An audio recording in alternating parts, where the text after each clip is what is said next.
Quel est l'impact sur la vie au quotidien lorsqu'on est atteint de la maladie de Parkinson? La perte de la mobilité, je vous en ai parlé, et parmi ces handicaps, le problème de la diminution de l'aptitude à la marche devient vite le souci principal des aidants, puisque la personne âgée atteinte de maladie de Parkinson ne peut plus se déplacer sans aide.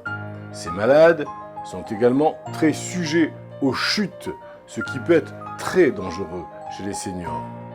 L'organisme étant alors énormément de temps à s'en remettre à cet âge-là. Pour pallier à cela et essayer de rendre un peu de leur mobilité aux personnes âgées atteintes de l'affection, des séances de physiothérapie sont très souvent prescrites.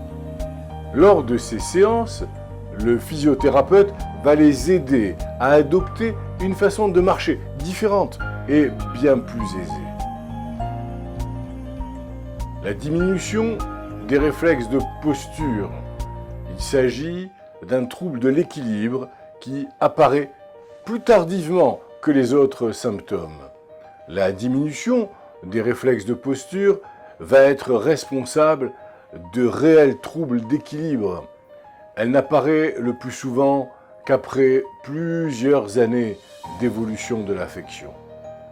Elle est responsable de chutes typiques, des chutes en arrière, le patient perdant le réflexe de se rattraper s'il est déséquilibré. Il faudra également un mobilier adapté à la maladie de Parkinson. Lorsque la perte de mobilité devient trop importante et que la personne âgée vit à domicile, il devient nécessaire d'aménager la chambre du malade d'une façon plus sécuritaire. Lorsque la personne âgée vit dans une maison de retraite adaptée Parkinson, le problème est résolu bien entendu, puisque les chambres sont équipées de façon sécurisée et adaptée, avec des barres d'appui dans la baignoire et dans les toilettes, un sol antidérapant, des rampes d'escalier adaptées, etc., etc., etc.